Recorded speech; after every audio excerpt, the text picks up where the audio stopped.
Hello, everyone. How are you doing today? How are you doing? I don't know what you're doing. I don't know who you are, but if you're driving to work, making dinner, making breakfast, hiking in the hills, whatever you're doing, I want to say that Abigail and I are super grateful that you've joined us.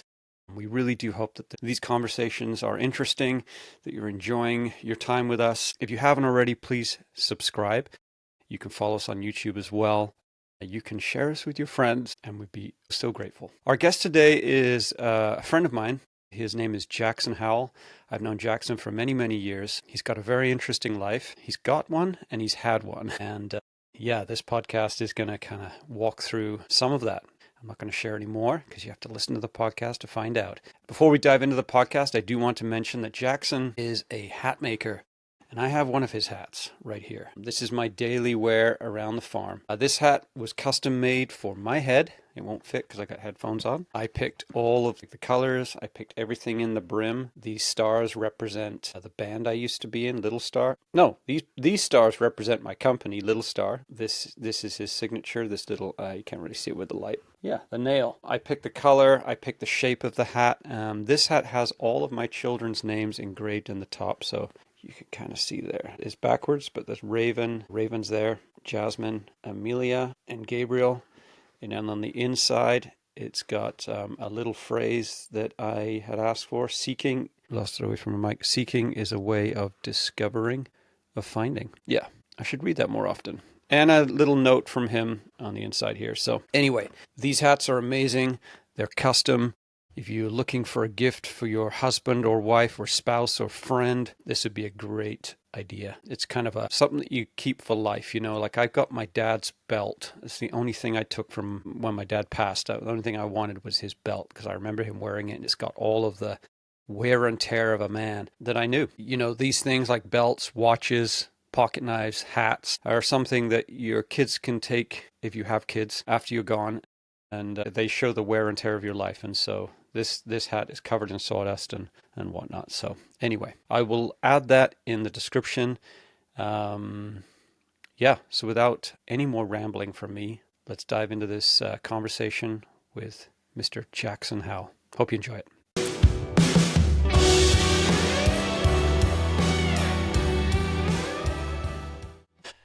Jaxon Howell, thanks for making the time. Yeah. We're on the same Thanks for time having me. zone. Yeah. Yeah, usually I'm talking to people. It's like 8 o'clock in the morning, and I'm like racing to make my breakfast, racing to make my coffee. Like, why'd I do this to myself? I could have just said 8:30.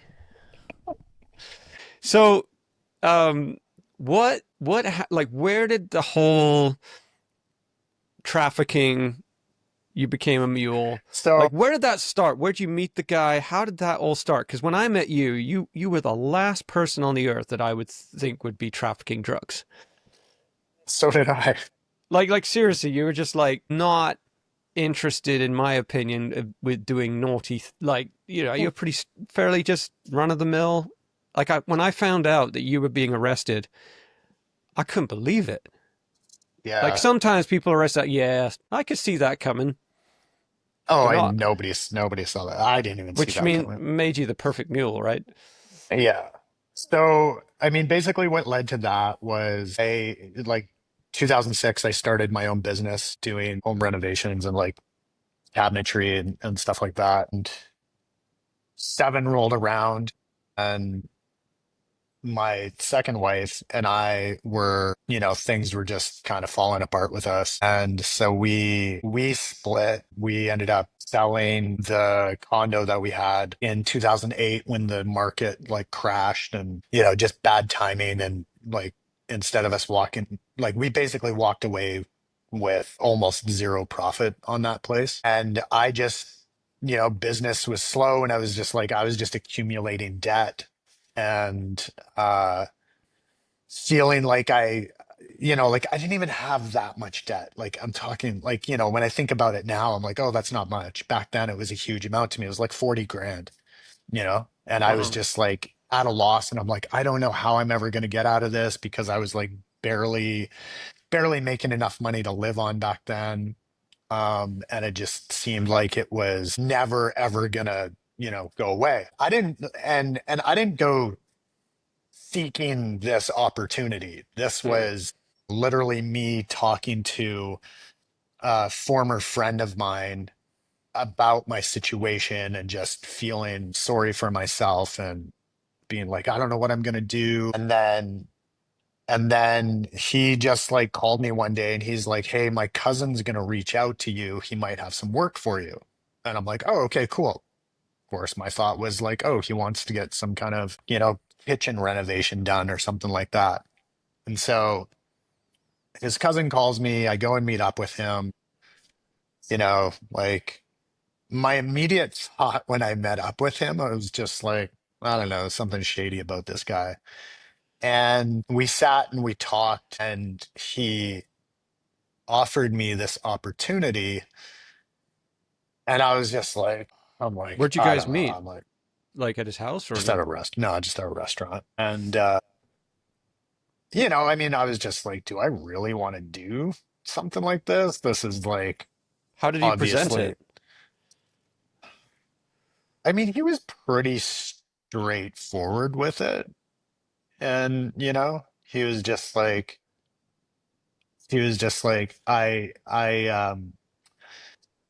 he's like, I mean, he didn't like go into the details of the business, but it was basically like, I'll give you a couple $1,000s to like basically take a load of weed to Edmonton.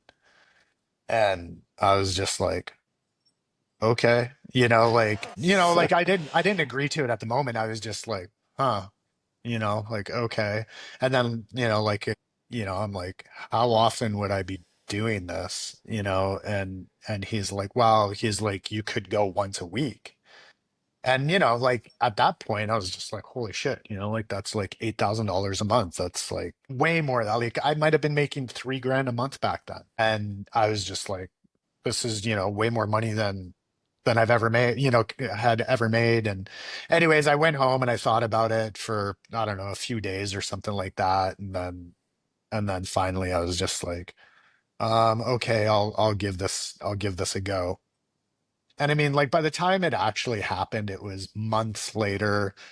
Um, and uh and it was like, I went like a couple of times and then the Well, explain the first time because like that's your first like so you were driving weed from Vancouver to Edmonton yeah.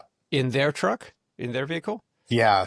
So they had bought this big Ford like diesel truck, like basically something that like like a somebody that redneck works on the truck. oil rigs would Right. drive. And where was the That was, marijuana? Was it just like loaded in the back or? there was like like they have those like fuel tanks in the back of the truck, Yeah.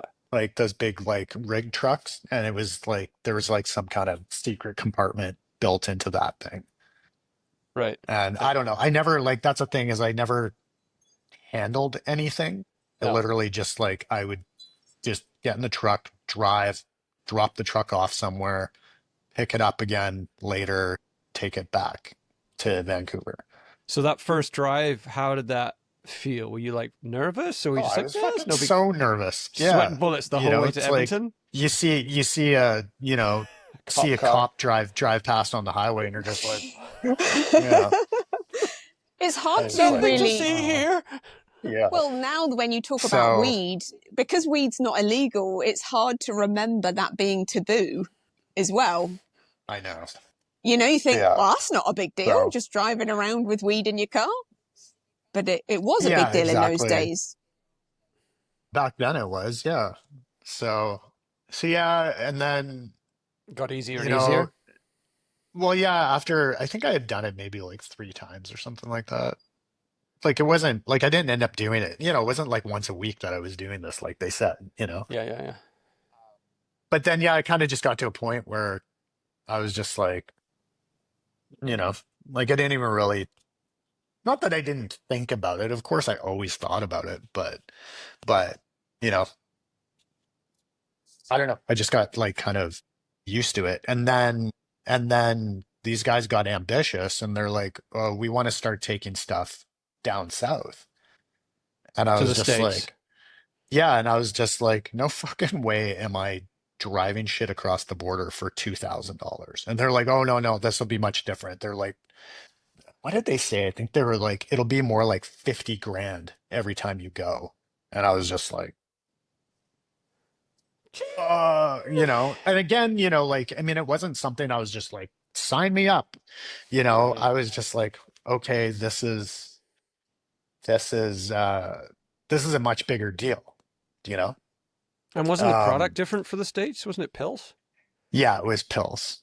Um, and so, I was just like, like again, sitting in bed, staring at the ceiling, being like, I could literally do one run and like pay off all my debts, Yeah. and that was all I had in mind. I just wanted to pay off my debts. Yeah. I wasn't like trying to live some crazy lifestyle of, driving a fancy car and, wearing a Rolex and like shit like that. Like I had none of those thoughts ever came into my mind. Hmm. Like I only ever had the thought of like, I just want to get my debts paid off. And, um, and then again, by the time it actually like got around to it happening, I think the first, it's like, I take a run of stuff down and then they're like, I'm like, all right, time to get paid. And they gave me like, I think it was like $8,000 or something like that. And I was like, what the fuck is this? Like, you know, like you Wow. guys said 50 grand. And anyways, it was just like, So yeah, explain that it, first it was a, because you explain that first run though because you're now not going to Edmonton in the same state. You're driving a Toyota because yeah, when I met I was you, driving a different truck. yeah, and It it had it was hidden in the gas tank underneath, right? Like a secret compartment was built into it. no, no, no, no. It was built into the sidewalls of the box. Hmm. Like it was actually quite ingenious the way that it was done. But again, it's like I never really like, saw it. They told me where it was and everything, but I never really saw it. And then, of course, it's like, yeah, going across the border can be Oh, bro, like you must have been nerve-wracking sweating at bullets. When you've any got nothing. time. Yeah. Yeah, exactly. And I mean, I also had like I had a Nexus pass back then, so it was, you kind of just like pull up, scan your card and go. And then, like I got away with it like a couple of times and Sweaty palms. yeah, and then I remember once getting pulled in at the border coming back. But I mean, I didn't have anything with me, so I was just like, whatever, I don't. But still, it was still the thought of like them doing a little bit of a search, and I was just like, I don't know about this. And then around that time is when I got involved in my first men's group. And so that was when I was like really starting to like explore myself, Hmm. like do more like inner work and like figuring out like just life, I guess. And then I remember specifically being at a meeting with my men's group, and we would do this thing where we would stand around a fire. Like our meetings were always around a fire, had that sort of, I don't know, tribal feel to it, I guess. And then they're like, okay, everybody answer this question. And they're like, tell us something that you don't want us to know about you. And when it came around to me being the one to talk, I said, I make I make my living doing illegal activities, you know? And they didn't like probe, like what are you doing, Hmm. like anything like that. Like their questions were more, how do you feel about this? Is this the life that you want to live? Does it feel good to do what you do? Um, and is this, it was basically like, is this the type of man that you want to be? Hmm. And and I was just like, no. I'm like, this is so far out of integrity for me. And I'm like, I don't like what I'm doing. I've only really ever done it out of a place of like desperation and like laziness. It's like I could have just fucking, you know, worked harder and made the money to pay off the debt that I owed, but I had kind of gotten into this thing where I was like, well, I don't need to work hard. I can just like do this, this what do you call it? Like quick way to make a buck Hmm. and like make my problems go away. And um and then by the end of that, you know, little chat, I was just like, they're like, so now what? And I was like, I'm never doing it again. I'm like, I'm done. Right now, I'm done. I'll never do it again. And I committed to that and felt good. I walked away. I went, home that night feeling like, okay, I'm like taking charge of my life. And then I get a call from these guys that I was working for, and they're like, so to back it up a bit is like that last load that I'd taken down, I went and that was like basically the first time I'd ever like handled anything. And I unloaded it all and put it into a storage unit in Bellingham Oh shit. and locked it up, came back. That was when I got pulled in to have an inspection done and felt fine because I didn't have anything. Anyways, gave these guys the key to the lock or for the storage unit, but for some reason I kept one of the keys. I don't know why. I don't know if I kept it because it was just like insurance or something. Anyways, so the next day I get a call from them and they're like, um, the guys picking it up can't get into the storage unit.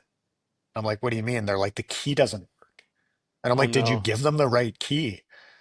And they're like, of course we gave them the right key. And my immediate thought was somebody changed the lock. And and I was just like, well, I'm like, what do you want me to do? Or, like I'm like, just tell them to like cut the lock off or something. And they're like, no, you need to go down there and unlock it. And I was just like, like those times in your life when you get that gut feeling that you're like, I shouldn't do this. Never had And that, mate. Don't know what you're talking about. yeah, I shouldn't step on the top of this ladder. Yeah, yeah. Shouldn't grab this chainsaw in my shorts and flip flops. Yeah. And I just like, I had that thought. I'm like, I shouldn't, no, I'm like, I shouldn't do this. And they're like, if you want to get paid. And at this point, they had owed me like, God, I think it was like, I don't know, 35 grand or something like that. Like they owed me a lot of money at this point. And, uh, and they're like, if you want to get paid, you'll go down there and, with this key. And of course, against my better judgment, I'm just like, okay. And I'm like, I knew that I was done, but I still wanted to get paid. And so I jumped in my work van and went down there. Uh, and when I got to the border, the customs agent was just, like, where are you going? I'm like, I'm going to, I was like, I'm going to go to Home Depot and buy a table saw. And he's like, why? Why are you coming down here, to do this? I'm like, oh, because it's $200 cheaper. And, at the time, the Canadian and US dollar were a little more on par. And he's like, why do you, what did he say? I don't know. He like asked me a few more questions and then he's like, pull over to the side. And I was just like, okay, like again in my mind, I'm like, I didn't have anything on me, so I didn't really think like, oh, there's nothing that could happen here. So they pull me over, they take me inside, and they question me for like an hour. They're like, why do you come down to the States so often? And and I was whatever reasons I was giving them at the time, and then they finally let me go. And so I get on the road, I'm driving towards Bellingham. I'm probably halfway to Bellingham, and I just have this like sneaking suspicion that I'm being followed. And so I'm just like driving the speed limit, get off at the exit to go into Bellingham, and this truck, you know, is right behind me. And I'm like, huh. And so I'm like, I pull into a gas station, you know, put some gas in my van, go inside, use the washroom, come back out, don't see the truck anywhere, get in my van, drive. towards Bellingham, and it's like I pass this road. As soon as I pass this road, this truck whips out behind me. And I was just like, fuck. And so I didn't go anywhere near the storage unit. I went to Home Depot. I I bought a table saw. I remember And yeah, and coming as I back with a was table saw. and as I was walking around Home Depot, I was just like, I was just hyper aware. And I'm Yeah. just like, and I saw like few guys that just were just out of place. And I was just like, this is weird. And, so I was just like, okay, I just like got the table saw, loaded it into my van, and then drove over to Target, you know, again, like just trying to make it seem like I was not there for um anything else. And I don't know, but went and bought some like socks and underwear or something like that. And again, I'm like walking through Target and I just see this guy and I'm just like, he just looks so out of place. So anyways, I get back in my van and I'm driving towards the border. The same truck is following me and I'm just like, fuck, fuck, fuck. Okay, I'm like, again, in my mind, I'm like, I don't have anything on me. What could they do? Get maybe a mile from the border and this truck kind of just like whips out and goes flying past me. And I was just like, "Ugh." And get up to the border. Sure enough, I get pulled in for an outbound inspection. But this time, instead of, them just being like, go inside and wait, they're like, come with us. And they escort me inside and into a back room. And then like put me in this room and close the door behind me. And I was just like, fuck, I'm Wow. done. And so, they leave me in there to sweat for a bit. I'm just like, kind of like freaking out, like what's going on. And then they come in and they,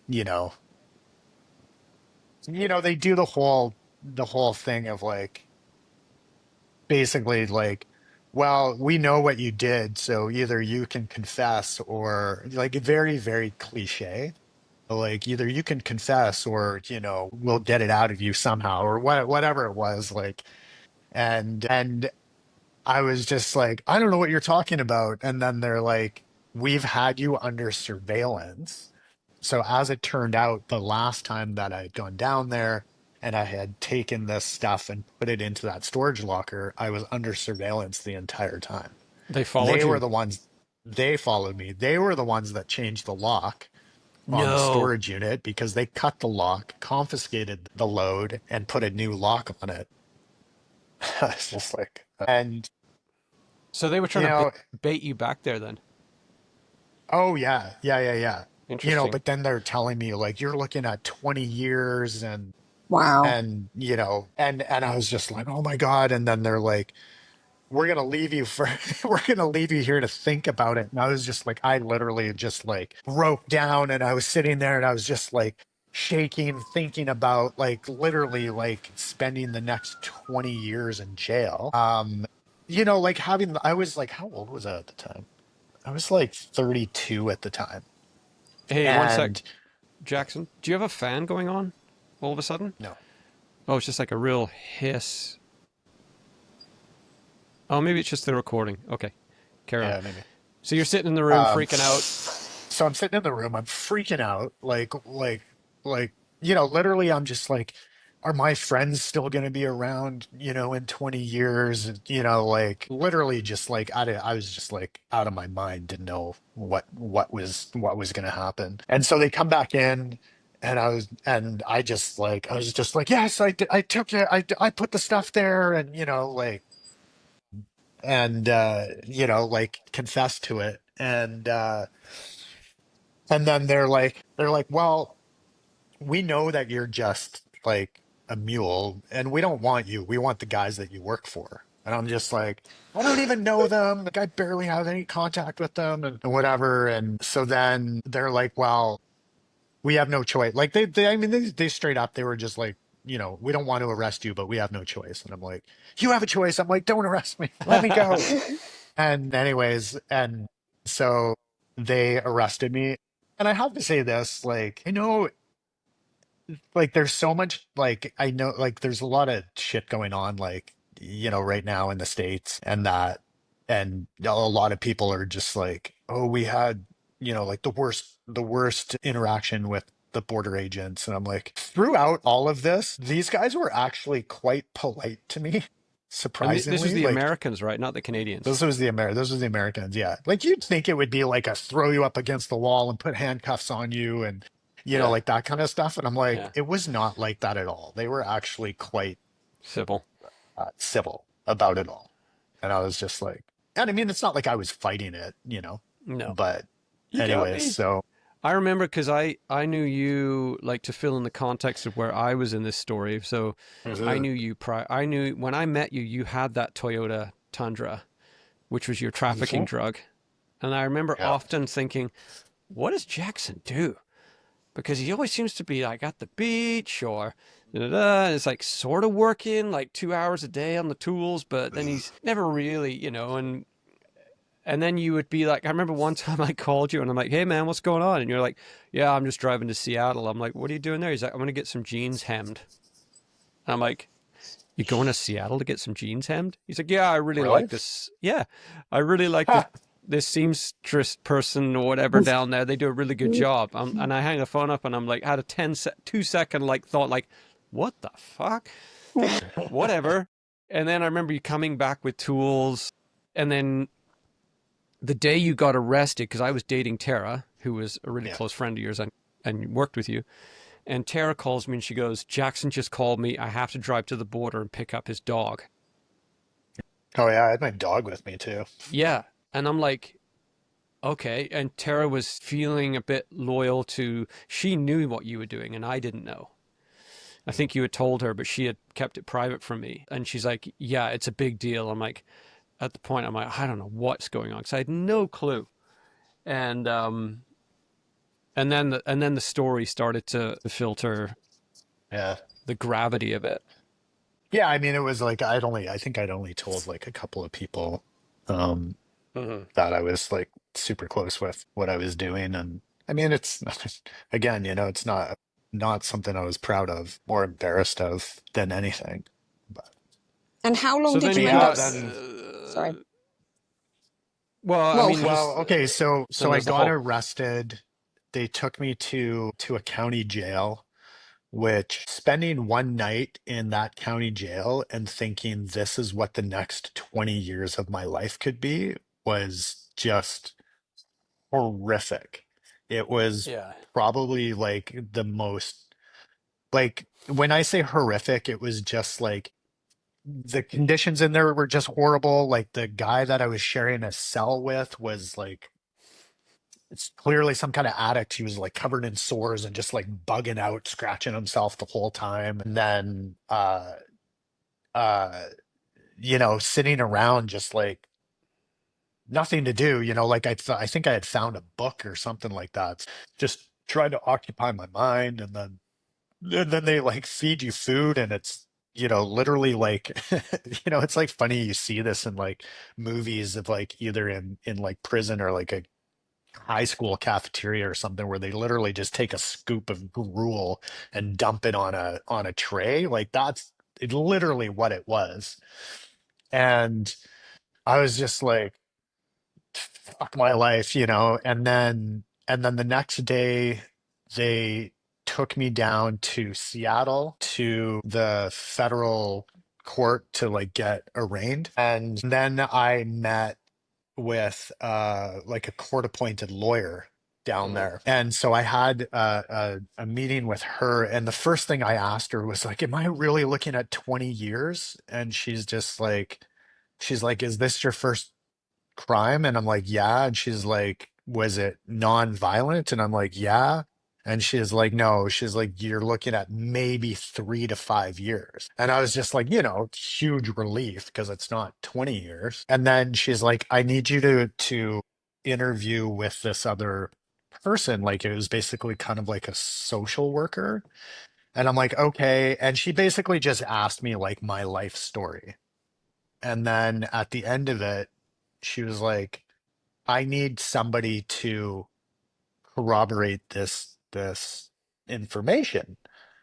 And I was just like, okay. And I'm like, I haven't talked to my parents in however many years at this point. I'm like, my sister, I was like close-ish with my sister, but I'm like, like a lot of this stuff, like my sister wouldn't even know. The only person that I could think of was my ex-wife.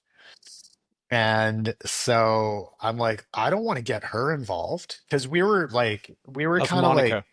this is Monica, like we were kind of like, we were we were divorced, and she was like dating this guy who I hated. And anyways, like it was just a, I was just like, I don't want to get her involved. And the whole reason, sorry, behind this or for this interview was so that I could get out on bail. And she's like, well, the only way this is a possibility is, to have somebody, so I'm like, okay. And so I gave them her phone number, and they like called her and they're like, Jackson's been arrested. We need you to, like confirm some information for us. And so they did like a whole interview with her. And then the next day, so I spent the night in Seattle that night. Totally different experience, thankfully, than county jail. Um, and then spent the night there. The next day, I went to court, back to the court to get, or no, that was the day that the arraignment happened. And that's when you like formally, like you're like formally charged. And anyways, met with the lawyer, and she's like, okay, we got in contact with Monica. She was able to like confirm like 95% of what what you had told us. She's like, I've never seen that happen before. Hmm. And I'm like, okay. I'm like, well, she knows me very well, And then I walk into the courtroom, and I'm, in the like jumpsuit, in Orange. handcuffs. No, I wasn't wearing orange. It was like khaki, but in handcuffs. And I walk in, and there's Monica and Steve, or whatever the fuck the guy's name was, sitting there. And I was just like, oh, and I just like Oh, so immediately just like, Monica's boyfriend that you hate's there as well. yeah. And immediately kind of just like break down. And so, we sit down, the judge comes in and, reads the charges, blah, blah, blah. And then my lawyer asks for bail. And so they granted me bail. And this is bail with no money. Like a lot of times you would have to put up, like 50 grand or whatever it was. But because I had no money, they like looked at my bank records, and I had like basically nothing in my bank account, that they granted me bail with no, with no money involved. And so then Monica and this guy drive me back to Vancouver. And, I'm just like, I don't even know what to say. Like, Wow. like, Dude, your life must have anyways. just been crashing down around you in your head, Oh just like yeah. I didn't it's even like, all I didn't over. even know like what to do. And then I got back, and then it was basically just like a waiting game. How long And did we by the wait? time, Because like, was it? Because I remember when you got charged, and it was this yeah, big, and then kind of life just kind of got normalish again. It was like just waiting and waiting and waiting for Jackson to get yeah, sentenced, and it was like this. yeah. So it ended up being about 6 months by the time, from the time I got released on bail to the time that I actually got sentenced, Mhm. was about 6 months. And then when I went down, I had to go down. Did I have to go down to Seattle? I think I had to go I remember you did, yeah. for some reason, like because it was a drug crime. I had to do, I don't think it was blood tests, but I had to do like urine tests every week. I had to like go into a clinic and do like a piss test every week. And Mm, then once a month, I had to go down to Seattle to mm. do like a full, same thing, like full check-in, like what do you call it? Like piss Balls, tests and swabs, swabs and and like all that kind of mm. shit. Because for Mm. some reason yeah, because it was like if I had, any kind of drugs in my system, then it would like I don't know, it would like my bail would be revoked or I don't know, something along that line. Anyways, so I remember like for like the first like 2 or 3 months, like I wasn't drinking, like I didn't even drink alcohol. Like I remember we would go out and everybody would be like having beer or whatever, and I was like nothing. Like I would just be Hmm. drinking water. And that was back And in the days when we were partying a fair bit because we had the band in full yeah, swing, exactly. and Yeah, yeah. We were there was like two or always, three shows a week, and yeah, like we were always out doing stuff. yeah. And not everybody knew. Like not everybody knew that I'd been arrested. And then everybody was just like, why aren't you drinking? You know? And I'm Hmm. just like, I don't know, whatever excuse I gave. I'm a Jehovah's Witness. And Again. yeah. Yeah. And then yeah, and then the time came for sentencing and so I went down to Seattle and again it was just like I didn't know what was gonna happen. And so I went down. Um I had one of her, or my like my ex-father-in-law, so Monica's dad, he came down with me. A couple of friends came and then like three guys from my men's group. Were you there? You weren't there, were you, Jody? No, you didn't No, come down for that. I had my own problems with the border. Yeah, that's right. That's what I was thinking. I'm like, he couldn't have gone down. I had my old brush with the law. Yeah. Yeah. And then I had, yeah, and basically what it was I had these people come down Hmm. and they were like my character witnesses. So Hmm. when I went in front of the judge for sentencing, they were allowed to get up and give like a character statement about me. Hmm. And so, yeah, and then, and then it was my turn, and I I I don't even remember what all I said. It was so long ago, but I said what I did in front of the judge, and then the judge like looked at me and like took all the consideration in, and he was just like I think that you've learned your lesson, and I don't think that you need to go to jail. And I was just like immediately I was just like, but then he was just like, but I have no But choice. My hands are tied. And I was just like, so basically it was the prosecuting attorney was asking for 4 years or something.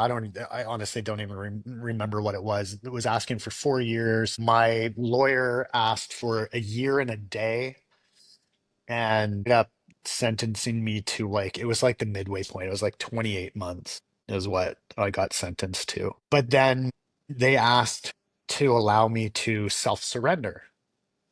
And so, because typically it's like you get sentenced and then they just like haul you off to prison. My lawyer was just like, "Would you allow him to self-surrender?" And they granted it. And so I got to come back to. She was just like, "It could be 2 weeks, it could be 2 months."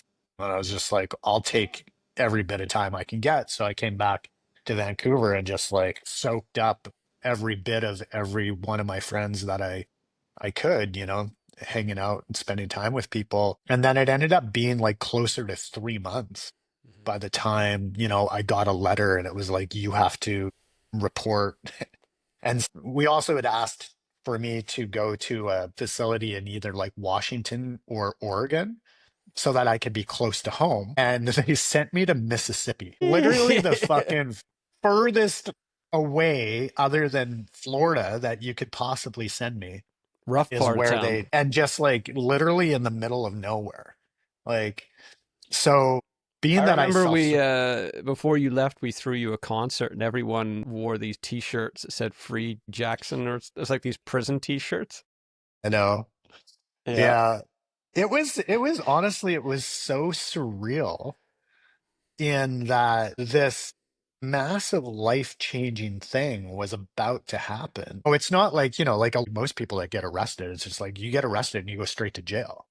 yeah, But it was like this drawn out. impending sort of, like I got to actually sort of get my life in order in a Yeah, in a way, like and sort you out, had a you girlfriend that know. you were really connected to, and Yeah, which was also like a weird situation because we actually met after I got arrested yeah, and we hung out for I don't know, maybe a couple of weeks and she was just like, "What's going on with you? You seem like you know, just out of it. And then I told her what was going on. She was just like, she's like, "Do you need a lawyer?" And I'm like, "Sure." And anyways, as it turned out, her mom had actually gotten arrested and spent some time in jail for the same thing No way. when she was a teenager. And so anyways, we had this sort of bond over that and ended up, in a relationship where we were both just like, well, we know this is going to be a short-term thing, but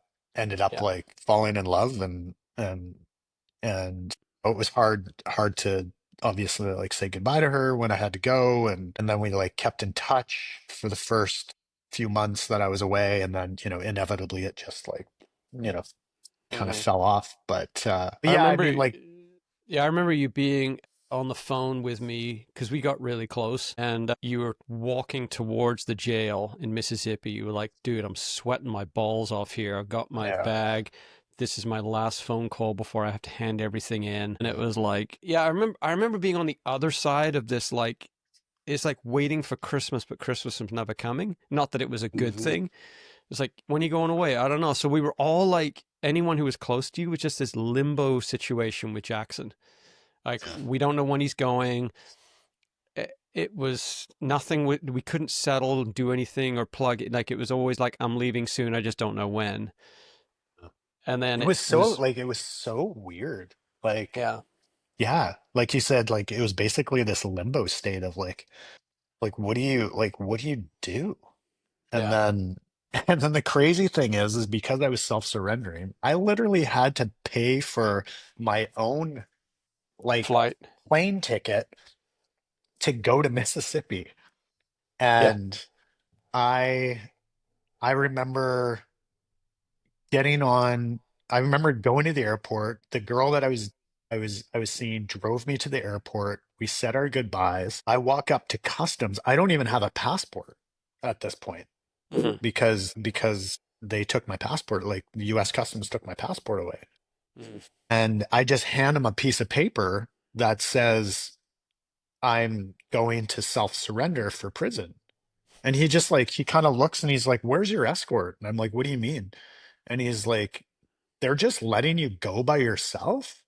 And I'm like, "Yeah." And he's just like, "All right, man, good luck." And just Ah! hands me the paper back and go. And then my flight ended up getting canceled. So I called my girlfriend and I was just like, "My flight just got canceled. I've got one more night." And so she came and picked me up, Oh, and we Jesus. just like had one last night together. And then the next day she's like, "You need to take a taxi to the airport. I can't do this all over again." And I'm like, "Yeah, understood." And then so I fly to Mississippi.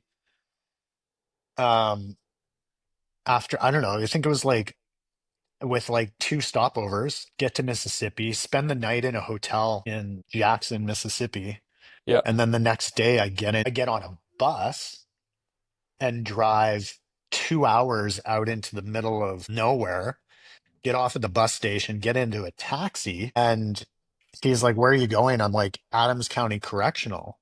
And he's like, "Okay." And then, as we're on our way, he's like, "So are you going to like visit a friend?" And I'm like, "No, man, I'm going to self-surrender." And he's like, "Are you serious?"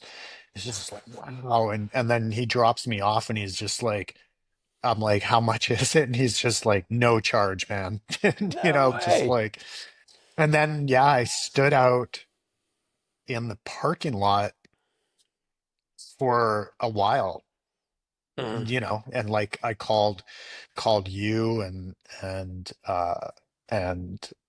Haley, like the girl I was seeing, and I was just like, I don't know if I can do this, and it was kind of just like, well, I don't have a choice. And then, This big barbed wire fence walled. oh, dude, it was crazy. Like, Was it like maximum probably. security? So technically, I was put in minimum security because it was basically like a low level crime, but minimum security in a medium security facility because everyone in that facility was facing deportation. So Hmm. there wasn't like a single American in there. It was just, people that would eventually be deported, which is why it had like the 20-foot fence and razor wire and all that Hmm. kind of stuff. The intimidating shit. Yeah. And then yeah, like I went in. It's almost like walking into an air or like going through security at an airport. It's like you put all your stuff in a tray and it goes through an X-ray. And as Hmm. soon as I walked through the metal detector, that was when all of a sudden I was a prisoner. And that was hands behind your back, and that's when I got like cuffed and then like walked into the facility, and they fingerprint you and take all your like they fucking strip search you. You have to like squat and cough, like it's like literally like they check every orifice of your body. um and then How did it feel? and then Because there was so much like waiting. Were you just like, let's fucking get this over and done with at this yeah, point? Because there's basically, so much yeah. waiting. Were you just like almost like, come on? Like that waiting would drive me crazy. Yeah. I'd want to just get her done. Yeah, and I mean that's the thing is like I mean there was the waiting leading up to it, and then like even that like it's like here like originally when I thought like, oh, this is going to be 20 years of my life, and then I get sentenced and it's like two and a bit years. It's like all of a sudden 2 years became just this huge daunting amount of time when ultimately it's not. And then yeah, I just like got in there, and then it was just like literally the countdown was on, and it was like, okay, this is day one.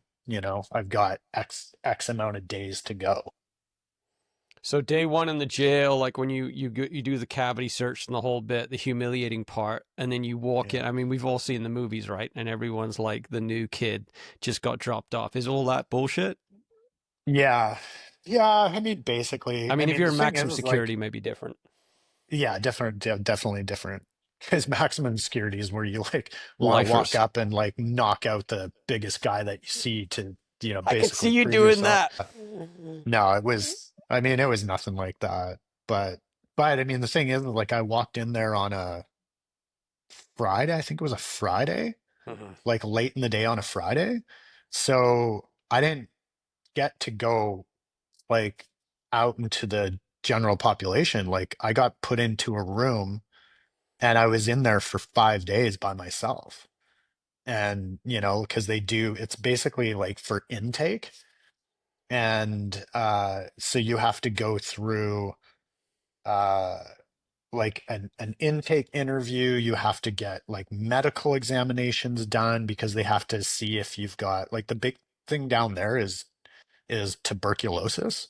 Mhm. So I don't know why that's still a thing, but you're like always being tested for tuberculosis. But they do like every kind of test on Mhm. you, and it's basically to see if you have any kind of like like disease that Disease you that could would like pat. spread. Yeah. Yeah, like communicable or Yeah. whatever kind of disease, like to see if it's something that would spread and all of that. But then also because it was a weekend, it just delayed things. So I ended up spending 5 days in there and this is, I'm talking nothing to do. Like I asked them if they could go get me a book from the library. They came back with like pamphlets from the medical center. Like I'm like literally like, what is this? And then at So some point, I finally got them to give me like a few pieces of paper and a pencil, and I just sat there and like journaled. But I tried to just sleep, but they never turned the lights off. So I'm like literally like laying there solitary. 24 hours a day, solitary. Um, Like you and and at that point you're like you're coming down because you were on your phone a lot. You're one of those oh dudes that God, I lived on my you phone. lived on Yeah. your cell phone. Like everyone's like, whoa, Yeah. you're constantly power texting. So Uh-huh. coming that and literally cold turkey, not being able to call anyone, chat with anyone, was that like withdrawal? Like you were just like, what the fuck do I do with myself? No, because I was more just hyper aware of my surroundings of where I was. Mm, Like it was definitely like there were times when, and this happened for months, where it's like they talk about amputees and having like ghost like feeling in their mm-hmm. hands or whatever, if something like that. I literally for months would feel my phone vibrate in my pocket. Uh, And I'd literally go like this to grab my phone. And I'm like, yeah, what? Wait. Yeah. It was weird. so crazy. I Yeah. was listening to a Um, podcast yesterday or day before yesterday. I actually couldn't listen to it anymore because it was so emotional. It was this guy that did, I think, 28 years in a state in a maximum security, but he did 5 years in solitary, and he knew people that had done oh, 18 years in solitary. wow. Like, I can't imagine a week. Like, you just go mental. And Yeah. one of the years he got a year in solitary for literally putting he was in serving up potatoes, and his job was to keep people moving forward because in the dinner hall is where all the shit would go wrong, like people get shanked Yeah. and all of that. And this kid was holding up the line, and he was a new kid. It's his first day, and he was being a troublemaker. So the guy kind of enforced. He's like goes up and he loads his plate full of potatoes, and then he just shoves it in his face, and he's like, "Don't do that again." And he got a year in Mhm. solitary for that. Wow. Like, that would be the, oh my God, can you imagine? That Like, would be nothing to, brutal. just no Yeah. window, no door, no. Oh, So anyway, yeah. you got five. Yeah. Yeah, I was 5 days in solitary and then brought out into the yard. And it was just like, that like going out from being in the dark for 5 days to, or dark-ish, like, The um, sunlight. or inside to like bright sunlight. And then of course, like I'm literally just like on high alert, like, because I had no idea what was going to happen. Because a lot of my friends were just like, "Are you going to be okay? Are you going to be safe in there?" Like, and I'm like, "Yeah." I'm like, my lawyer said that it's fine. Like, she said it's a safe place, and whatever. But of course, I'm still like, very alert. And then they take me into my housing unit, and the first thing they do is introduce me to another Canadian and you know turns out to be a guy from Victoria. And so I'm like, okay, he's like just asked like, what's your name, where are you from? The one thing that you never ask people is what they're in for. Like, that's just a rule or like a known thing in prison. You never ask somebody what they're in for. If they offer it up, fine, but you never ask.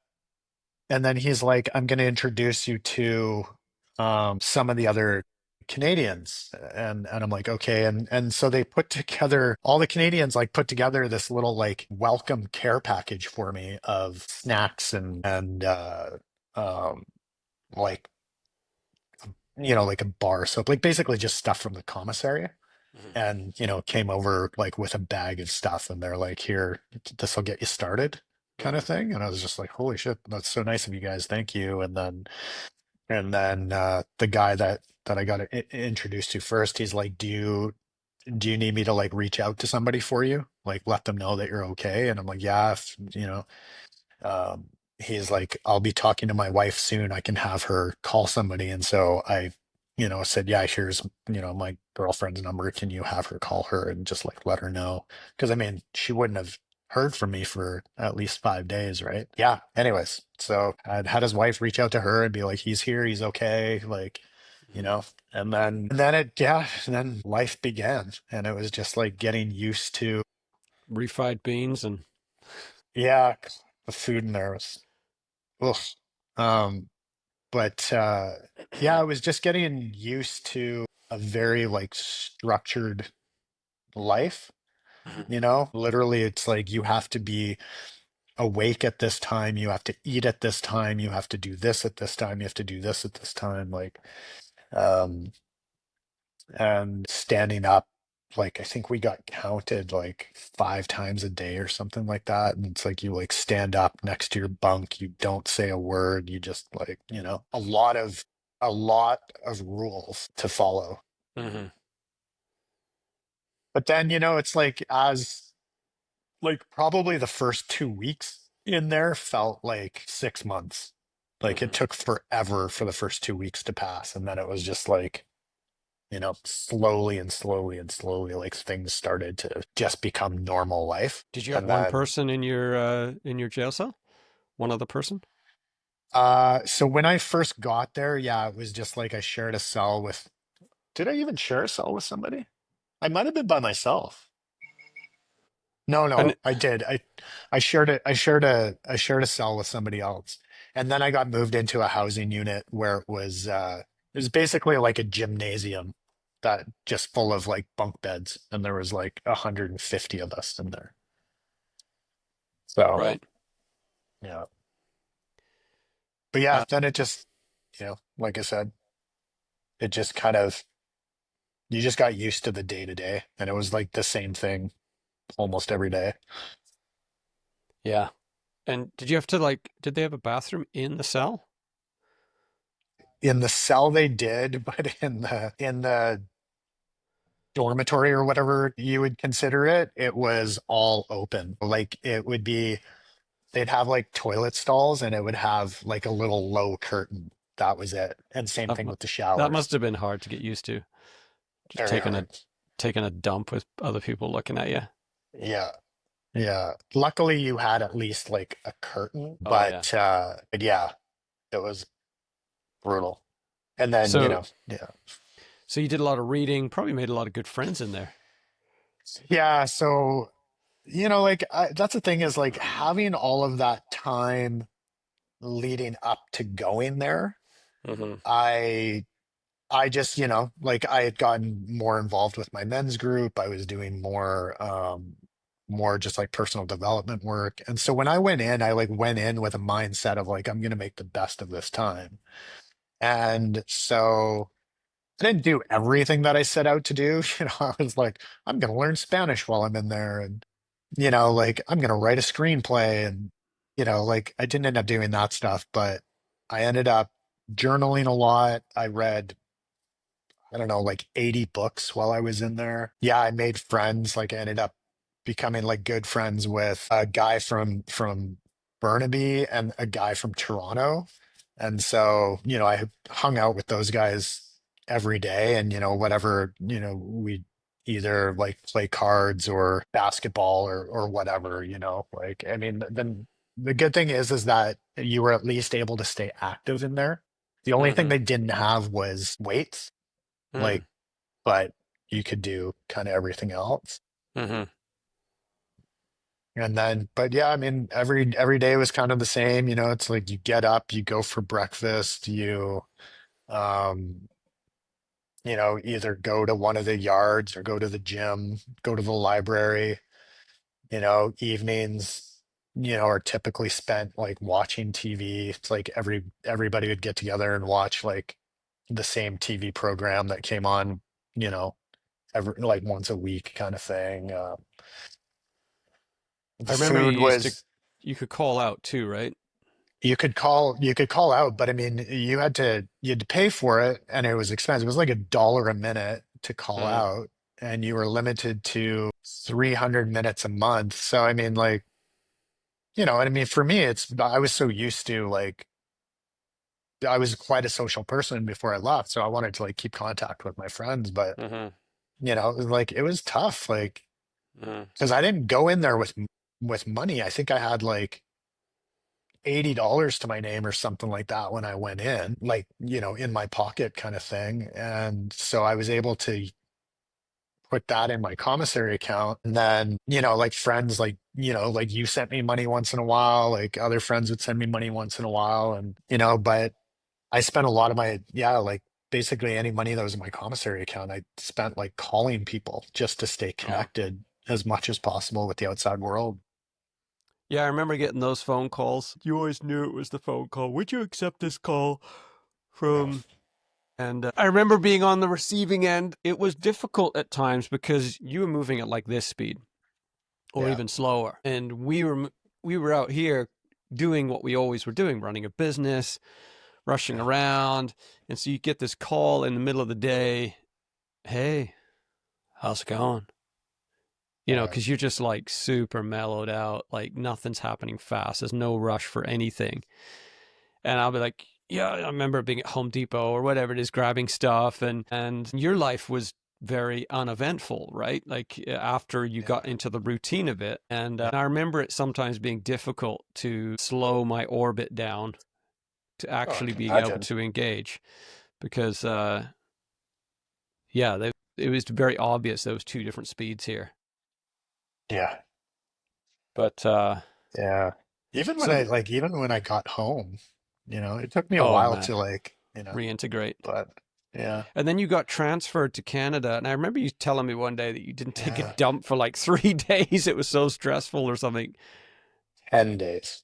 You didn't take a shit for 10 days. 10 days. So basically, That's crazy. as a Canadian, I was able to apply for or request to get what's called a treaty transfer, which allows you to go back to your home country and serve out your sentence in your home country. Typically in the States, it's only supposed to be like 8 to 12 months to do. Like I remember my lawyer saying that to me. She's like, you'll be able to transfer back to Canada within 8 months. And I was just like, oh fuck, that's great. I can be close to home and then it ended up taking 13 months by the time I got my approval to come back to Canada. And then it took a month to travel our way back. So we went, I say we because there was like a couple of us that left, Canadians that left at the same time Mm. from Mississippi. And I remember, going from Mississippi to, I want to say like Oklahoma or something like that. But it's like so weird. They put you in a van, drive you to an airport, put you on a plane where they don't allow you to Are you open the window cuffed behind your shades. back? No, dude, I was in shackles. I was like, it's like you're cuffed on your wrists and cuffed to your waist, and With then your chains? ankles are cuffed. So you're like shuffling. Jeez. Yeah, they like put you on a plane and they don't tell you where you're going. They won't let you open the window shades. And you land. If they call your name, you get off the plane. So sometimes you'll go to like two or three different places until you get off the plane. So we ended up in Oklahoma. We were there for, I don't know, 5 or 6 days or something like that. That was kind of a shock to the system for me because I went from the place I was in Mississippi was a private facility, so private owned facility. And then the place in Oklahoma is a government run facility. Government run facilities, one, the guards are way nicer to you for some reason. The food is exponentially better. Really? And That's yeah, trippy. like it's really weird. But then I sat there and I was playing cards with these guys that like three guys that, I just met that one night. And they were all like chatting. And again, it's like you never ask what these guys, what people are in for, but these guys were just offering it up. Literally, all three of them were in there for a 25 to life sentence. Like all of them in there for homicide. And I was just like, Wow. I'm sitting there just like, I'm like, oh, I got busted taking drugs across the border. I got 2.5 Pussy. years. I'm just like, anyways, it was like, and again, it's like weird, like sitting there with like three guys that are facing life in prison, Mm. but all three of them were just like kind of jovial and, you know, I was just like, Most of those guys, I mean, I did a lot of work in maximum security jails, and most of those guys have reoffended. And to them, like the guys, it was like an institute. They were institutionalized. yeah, So to them, the world was hard. Jail was almost easy. Everything's being taken care of. Our foods, we don't have to worry about paying bills. This there is was, they almost struggled outside the jail, and inside the jail, yeah, they were in their element. yeah, yeah, there was, like I said, so where I was in Mississippi, there was 2,800 inmates in there, Uh-huh. and probably 2,600 of them were all from like third world countries, Wow. so like I remember there was a guy there from Mexico, and because you could get a job while you're in there. It's like whether you were doing like ground maintenance or janitorial work or like I my job was I handled the recycling in our housing unit. And but the guys that did the groundskeeping work made the most money. And when I say made the most money, they were making like $80 a month, but they were sending the money back home to their families. Uh-huh. And these guys had a better life in jail because they had a free place to live, a roof over their head, 3 meals a day, you know, like it was, for a lot of them, it was a better life. And, And you don't have to like I worry about remember, paying the electricity bill. yeah, exactly. Like I remember one guy got like his sentence came up and he was ready for release and they couldn't find him for 3 days. He was hiding because he didn't want to go back to Mexico. Like it was, like I look at that and I'm just like, as much as people here have their complaints, I'm like, we got nothing to complain about. Like life, we have life very, very good. Uh-huh. So, but yeah, anyways, and then we left Oklahoma again. They didn't tell us where we were going. We land. This was just like the trippiest thing. We land, they call my name. I get off the plane, and this was like in Oklahoma, they literally like pull up. There's a prison at the airport. So you just like walk off the jetway into the prison. Here, they landed and it's like the stairs. I get to the front door of the plane and it's the Vegas Strip. I was just like, holy shit, we're in Las Vegas.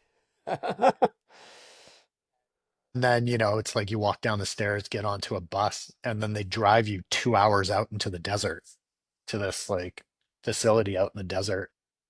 Just ping ponged around America.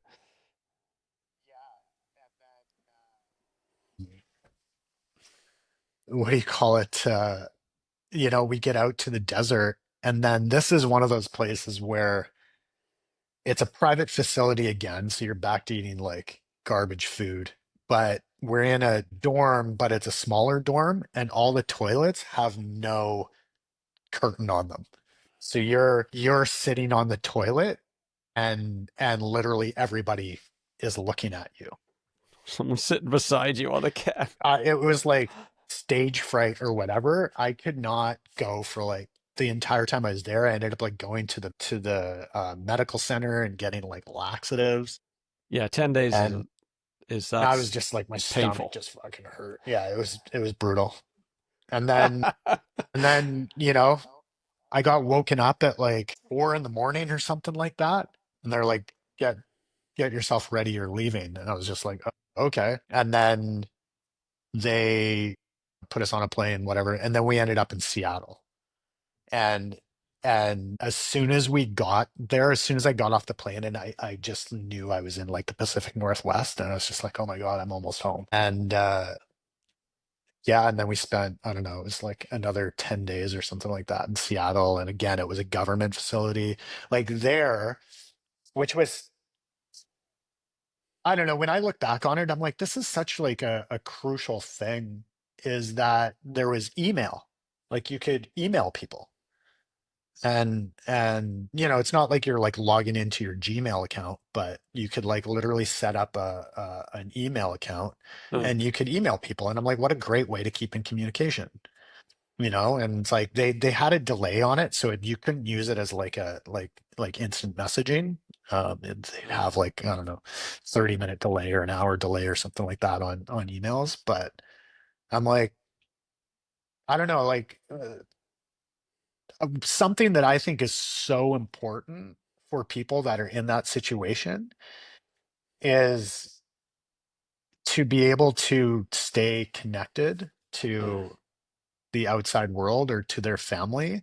uh, Like I guess it depends because I mean, like staying connected to the outside world, if you're like, you're in there like doing a life sentence or something like that, could end up just being harder. uh, I did have my times of difficulty with it when I was in Mississippi because obviously I missed everybody and I was so far away. I literally had one person that came to visit me while I was in there. He like flew down there, drove 2 hours out into, the middle of nowhere, and we got to visit for 90 minutes. And, like the fact that he went, like all that effort to come and spend 90 minutes with me was like huge. uh, And yeah, it was the only person that I ended up having come visit me because it was just like, I mean, I had other friends that looked at it and they're like, honestly, like one, it's a really long way to go for Mm-hmm. a short little visit. But at the same time, it's like it's tough. Like, I mean, like I was so happy to see him, but it was so hard to say goodbye. Yeah, yeah. Almost You opens know, the wound up again. he came to visit me like I think 3 months after I got there. So I was so fresh. Mm-hmm. And I remember people telling me that, like, there's like one of the guys that I was friends with, he's like, I told my family not to come visit me because it's too hard. Mm-hmm. Mm-hmm. And I'm like, yeah, I totally get that, Yeah. like, and it, like, how hard, I mean, you came to visit me when I got back to Canada, and it's like, how hard is it to like go and see a friend of yours in prison? Like, it's Yeah, I like, think we had Amelia then. You hadn't even met Amelia. I yeah, think we had a yeah, baby. yeah. Yeah. And yeah, we came out to that was a minimum security jail. I mean, that So place, yeah. I mean, it that's the was thing. like By the time I got back to Canada, it's like chill. it was like such a massively different experience Hmm. being in a Canadian minimum security prison. Hmm. Like I like I just remember like when I got there and they're like, "Oh, okay, so you're gonna live in these houses. You're going to get a grocery allowance and cook all your own meals. You can have your friends or your family bring in your street clothes. You can wear your regular clothes. There's premium cable. On the weekends, if your friends come to visit, you can order pizza or sushi or Chinese food." I was just like, I'm glad that I got to experience what I did in Mississippi Yeah. because I feel like if the whole time I was there was in that facility, I don't think that it would have impacted me the way that it did. But I remember like you guys coming to visit and you're just like, you have it better here than we do. Hmm. It's like free rent, free food, premium Yeah. cable. Yeah, I remember coming to see you and the Jaxon I knew before. You were just so mellow. Like what I think what hit me was just like the world that we live in right now is running at such a cadence that Mhm. we kind of vibrate, right? With like we multitask. Like I'm texting while I'm talking to you, and there's all this action. I mean, we're spinning so many plates, and it was super apparent to me when I walked in there that you had none of that going on. You were very very present, like Yeah. just and for me it was like, what do we talk about? What are we doing? Like, what's going on? And you just like, you'd really really unwound. Yeah. And I remember going to pick you up and the drive back. I never forget that. It was yeah, it was wild because when you finally got let out, I was the one that came and picked you up, and your hair was down to Yeah. here.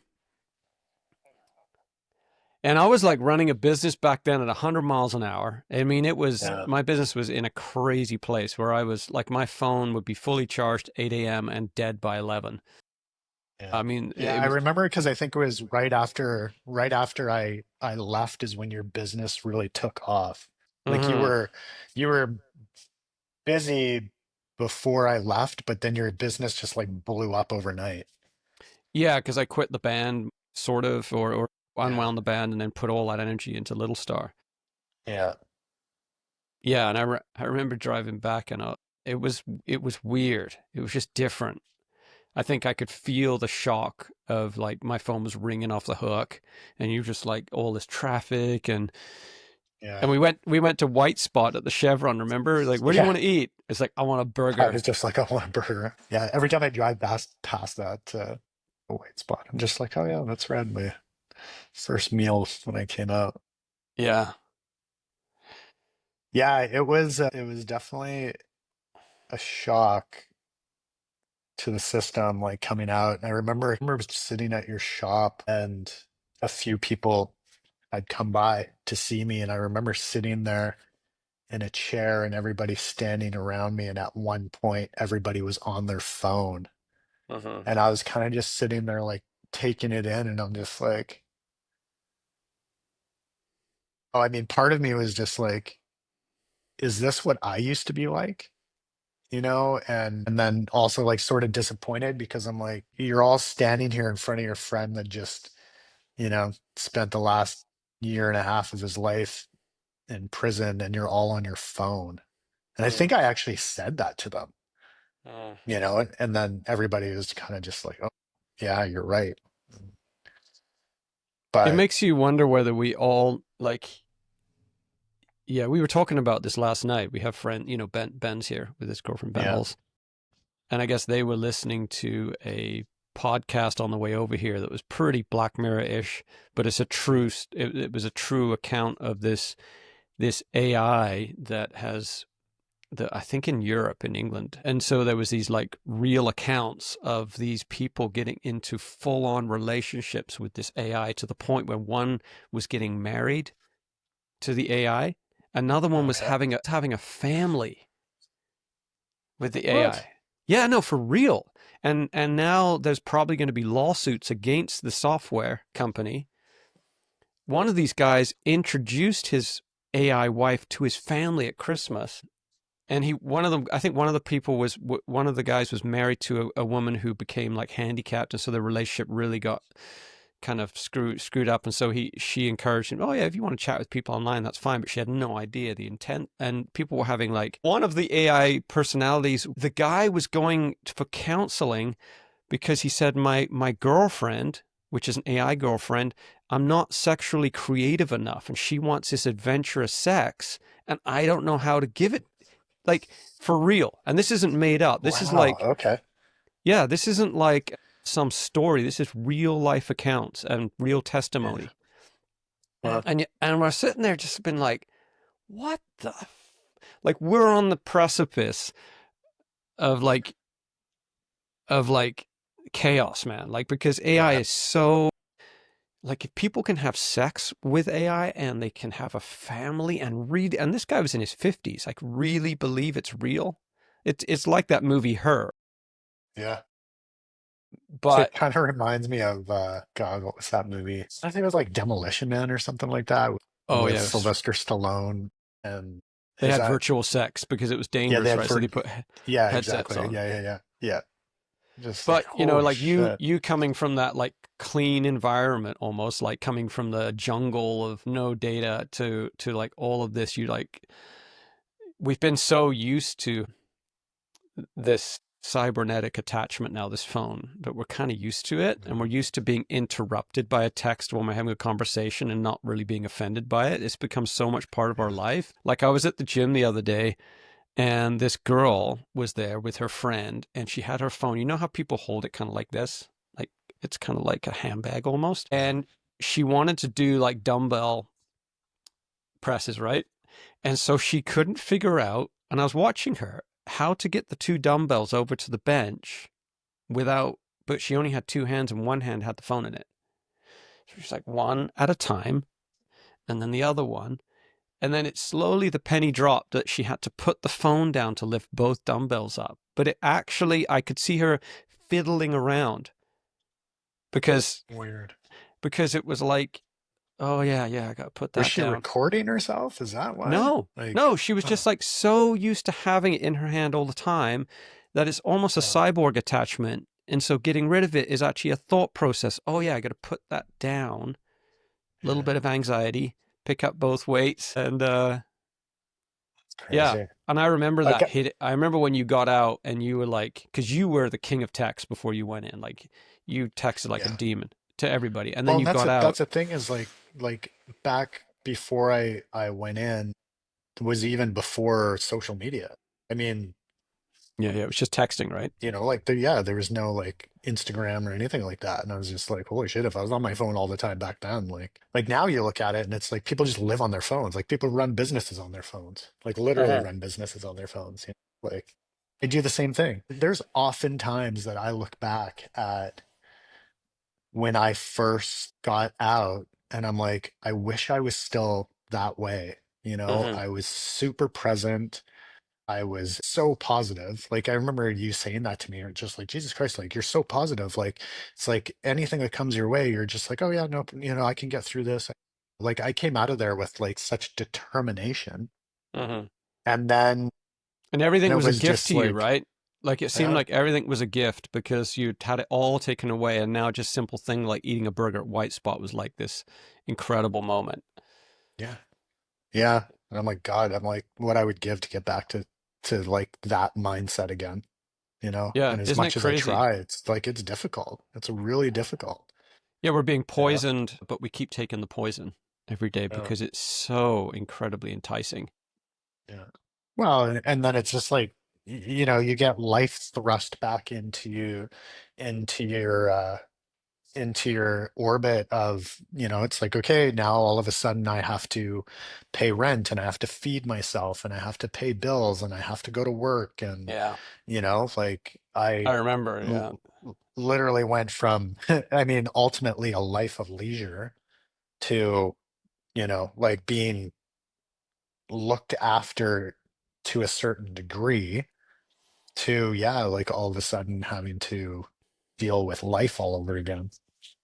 yeah. So, yeah, I remember sitting at the because you know, you, me, and Sam, we used to play the field pretty good, and we had some yeah, pretty good mojo with the women. And I yeah, remember connecting with you, and I probably didn't have enough empathy back then for your situation, but I remember sitting at the bar and you'd like lost your mojo. You were like, I don't know how to do this anymore. Like we were talking yeah, to girls and you would just kind of like sit there and you would usually be right there. yeah. And yeah, the integration back into the way things were took a long time. And I remember you withdrawing, like you were always around people before, like the king of social. And then you would be like, I got to go back to my like room, kind of. It's too much. Like, I kind of got, got that was the thing, like, and again, it was, you know, like I still think that it was is blessing in that I got very comfortable being by myself, like very comfortable being in my own presence because mm, like you said, like before that, like before I went away, like around when we first met, and I think you had even said that to me at one point. You were just like, why do you always need to be out doing something? Or like why are you so uncomfortable being alone? Because mm, I remember like I could not sit at home by myself. mm, Like I needed to just be around people. Um, and yeah, and then I just got so comfortable being alone, or so, you know, used to being alone that I felt more comfortable that way. And I mm, mean, I still have like, now I think I have a really healthy balance with that, where I really love spending time with people, but I also really love like spending time by myself. I enjoy my alone time. yeah, Yeah, it's been God, it's been a whirlwind since I got back. And it's been a long time too. I mean, it's yeah. It's been a long time. that years ago is when Yeah. that happened. So yeah, It didn't take, like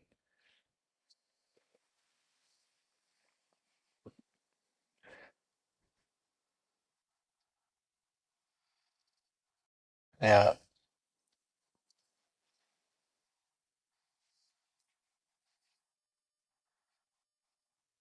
yeah, yeah.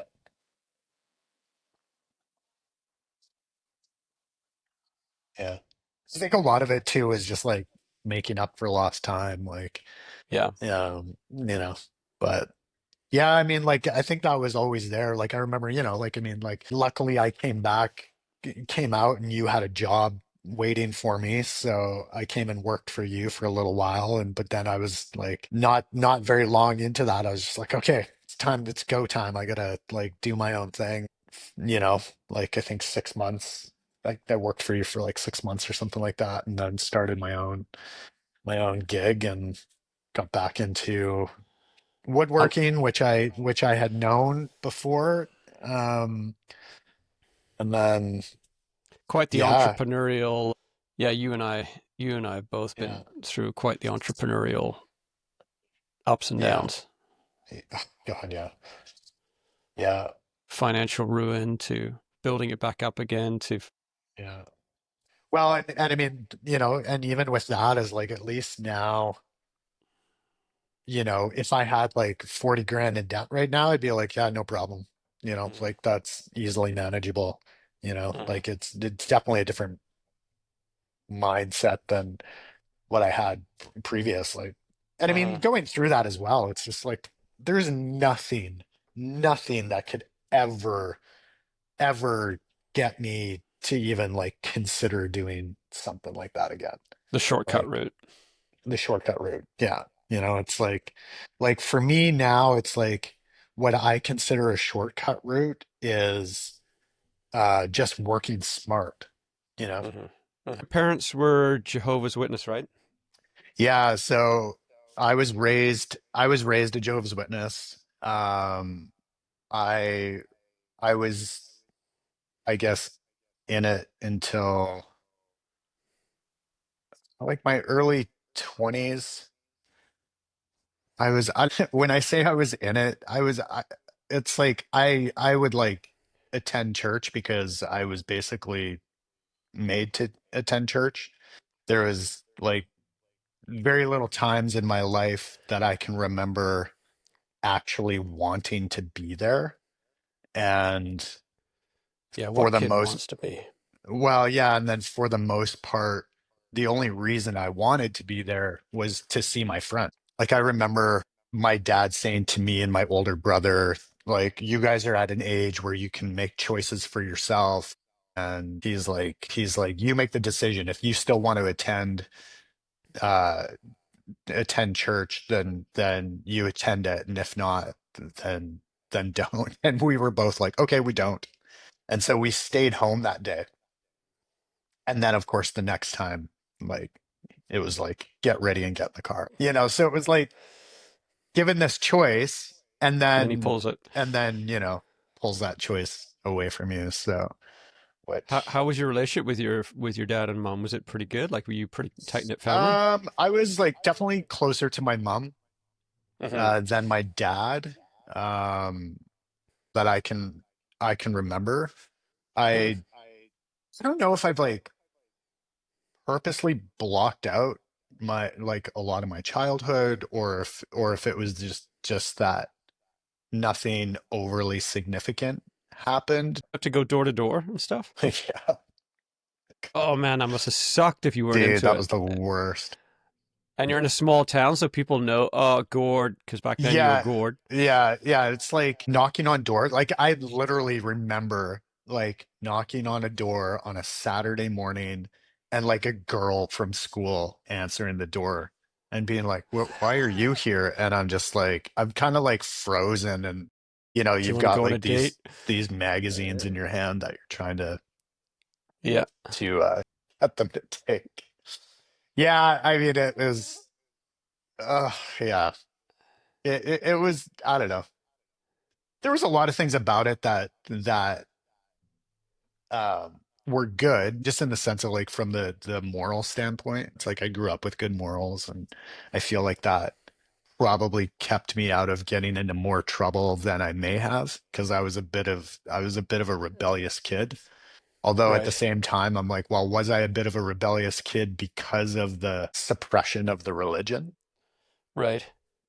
So And there's you community. Like just don't know. I grew up Yeah. in church too, and like the silver lining for most kids, it's like there's other kids there, Oh, so we absolutely. I had tear a around. ton of friends. Like I had Yeah. a ton of friends within that community. And I mean, when you're in a community and everybody is like, I don't know, dealing with or managing the same things, like with that religion, they don't celebrate holidays, they don't celebrate birthdays. It's, like most religions, it's like sex before marriage is sin. So having that commonality with all of my friends, Hmm. it's kind of like you just made different choices of what you did. But I mean, we were just normal kids, it's like we played Hmm. video games, we rode our bikes, we rode skateboards, we just, you know, Hmm. it wasn't all bad. It was like dealing with, I guess, getting like teased at school because when they would do the national anthem first thing in the morning, me or any other like Jehovah's Witness would go and stand out in the hallway while everybody Really? did the, like pledge the allegiance, kind of to the flag kind of deal. Um, and Is it then the is it and the then Jehovah's Witness that won't? take blood infusions? That's like the a different. Yeah, yeah. I know that things have changed since I was a part of it. I don't know. I don't know about that necessarily. I think it's, side note interesting is that one of my former studio mates, I noticed like he pulled out his phone and I saw his app screen and it had jw.org app. And I was just like, well, hold on a second. I'm like, tell me about that. And he's just like, oh, I'm one of Jehovah's Witnesses. And I'm like, oh, very interesting. And he's like, are you familiar? And I'm like, well, I'm like, I feel obligated to tell you that I'm disfellowshipped. So, which is, when you get um, Kicked out. kicked out, yeah, basically kicked out of the religion. That's what it is that you're disfellowshipped. And he's just like, oh, he's like, we actually don't use that term anymore. And I'm like, oh, okay. He's like, yeah, they basically the organization kind of went through a bit of a revamp like 10 years ago. Um, and I think maybe because it's a new generation is coming Yeah. up and they're the ones, I don't know, I want to say running things. And I'm like, oh, Okay. that's interesting. So I'm like, what would happen if somebody does something that's, like considered a sin or against the religion?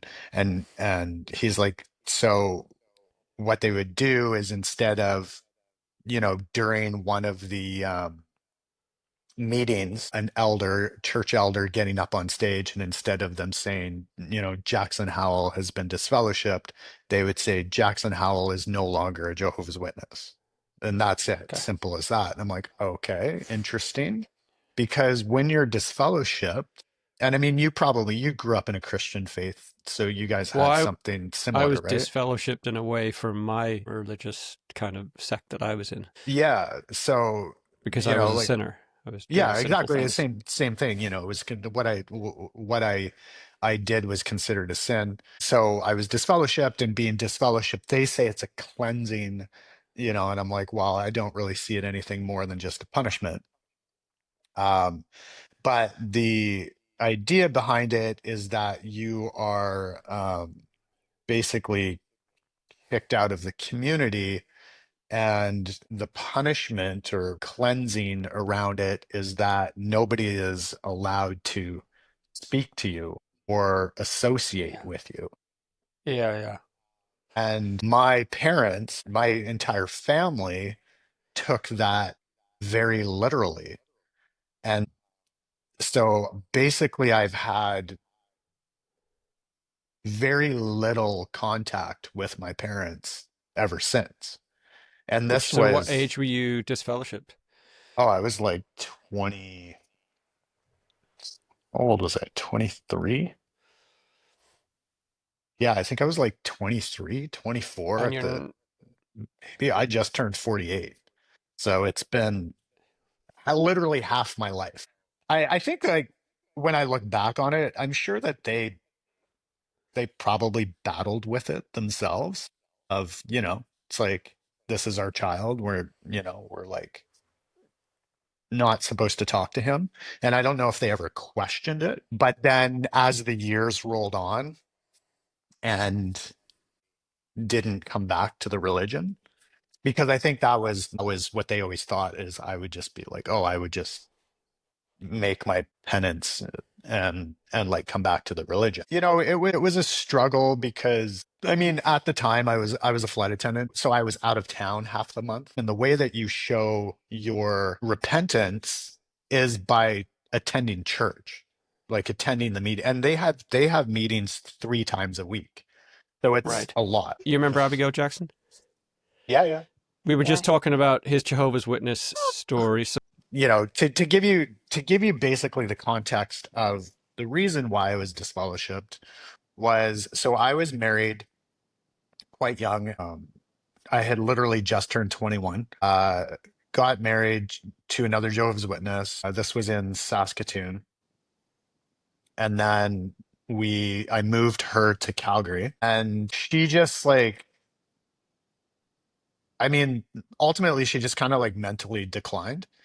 Um, I didn't, neither of us knew what was going on with her. And, it was just like a lot of just like depression, angry outbursts. Like things just got to a point where myself, I'm just like, I can't handle this anymore. Like I did get to a point where like I honestly just straight up didn't even like her. It's like waking up in the morning next to somebody and you're just like, I don't even like this person. And the thought of like spending the rest of my life in this relationship was just, you know, Did I don't you know. Like, did you feel in some ways, because I'm piecing together what you already told me, but did you feel in some ways pressured by the church or yeah, to absolutely. I mean, marry like, this woman or yeah, girl? I mean, yeah. I mean, here's the thing. We were young. She was my first like real relationship. Hmm. I was an insecure person back then, like I I had the thought of like, oh, if I break up with her, I may never meet somebody again. That was the thoughts that I had back then. I had zero life experience. Isn't it amazing that at 21 that we Yeah. could think that way? I'm never I'm going to like meet anyone again. Now you I look at it know and and think, oh my God. I'm like it's funny when I meet kids and I call them kids, now that are like 20 years old and I'm like I could not imagine this person like getting married.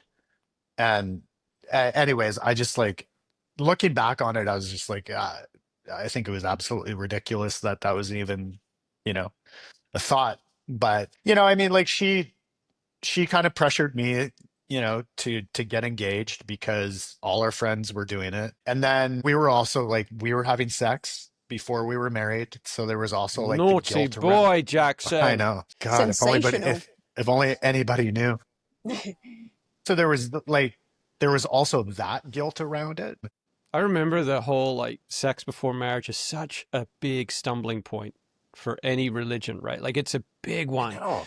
And I remember like there was these kind of like unsaid rules that it was like anything but penetration is okay. Is sort of like it's this gray area, right? So you just Oh like man, you had oral way more sex and leniency than I did. no, well, no one actually said it, but in your head you made up this like because I think that the church, rebuking you or excommunicating you or doing that is like one thing, but there's also a relationship that you have with God, and then there's this guilt that you're kind of that's preached to you, and so you start becoming that, right? Like you have your Yeah. own center, and you, like you said, you felt guilty. Like I remember if I had sex with someone, it wasn't only what the leadership would say, but I actually thought that God was turning his back on me. Yeah, And so that's an awful feeling. Like that's an awful, lonely, absolutely. desperate feeling. And so you would make up these kind of rules where you could go right to the threshold, right to the border, um, which was like oral sex and, just the Anal tip, sex. just the tip. Yeah, Yeah, just I not was the gonna say vagina. like I've heard that a lot out of Mormon religion and even Catholic, where like yeah like they would have anal sex and not consider that sex because it wasn't The vagina. yeah, which I'm like I'm like that makes no sense whatsoever. Yeah, I wonder it's where like they put gay sex as well, whether that was almost certainly within the Catholic realm. It would Well, seem that that yeah, was, like I don't I know. don't might as well know. be gay. Yeah. What was interesting is their religion's fixation on people's personal sexuality. So much over involvement in that area. Why? Yeah. Yeah. It's I just yeah. I so the the only like kind of weird experience, and I'll go back to the other story I was telling as well, but the only like really weird experience that I had in that regard um was when I was in high school and one of my friends had a friend come out from the East Coast for the summer, and her and I ended up dating or whatever. We were just like fooling around. And then things like ended with us and she went back to the East Coast. Like she was also a Jehovah's Witness. And she went for some reason and like confessed her sins or decided it was like a thing to do to go to the church elders and be like, this is what I did this summer. And then so I ended up getting hauled into a meeting with the church elders because of this. And I didn't think about it really at the time, but they were very like they asked me every detail. Like they were like, tell us everything that you did with her. And and I was just like, I was like 17 at the time. I was kind of just like it's obviously I'm sitting there feeling very judged and like I'm getting into trouble. And They're I'm getting just off on like, it. Yeah, that's what I'm I'm thinking. literally, They're well, totally that's getting off on exactly, this. exactly what it was. Because So how did her then, breast feel? Was it like, I don't, how yeah, I don't big know if was the they, nipple? Was it I How don't know big? if squishy they, or floppy? Hold on a second, I got to go to the bathroom. Hey, Frank, we haven't got any soap in the bathroom. Can you pass me? I'm like, I don't remember if they asked me anything specific about her, but they asked me, they're like, do you get erections? And I'm like, I'm 17. I always have one. Like, I've got one right now. like, and it's like, but then, when I look back on it, I was, like when I look back on it now, I'm like, okay, that was one so over the line to be asking me Oh yeah, you'd be fucked right things now. like that. I, neither of my parents were there. So here I am being asked these questions as technically a minor. Um, and yeah, anyways, like that kind of stuff, I just like I look back on it and just like, fuck, like it's disgusting. Like that, I mean, Yeah. it's not as bad as like other shit that's gone down, religions as well. Like at least I wasn't like sexually abused.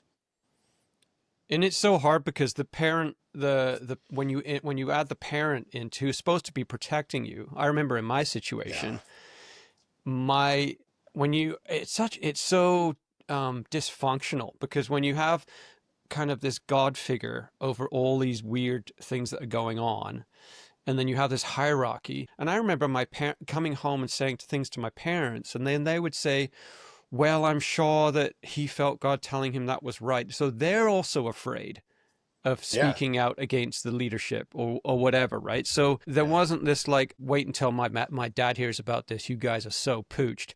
That would never happen because there was this ultimate, it was all run by fear, different levels of fear. Absolutely. Yeah. Afraid of God striking you dead, afraid of the leadership kicking you out, afraid of speaking out against the leadership. And so the poor child is completely unprotected by even his own Yeah. family if they're in the same religion. Yeah. Like where's the safety?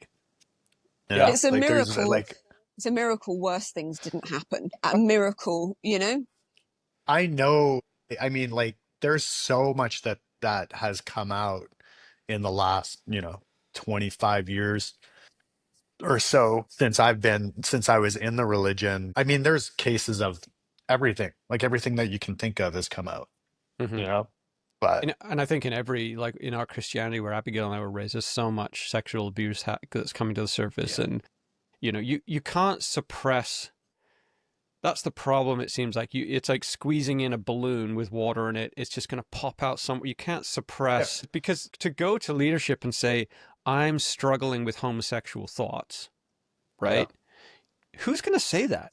You're going to get kicked out of the Nobody church. who no nobody's gonna Yeah. go and You're yeah, not going to be like, hey, okay, well, yeah, that's understandable. That's natural. I have a girlfriend and I kissed her.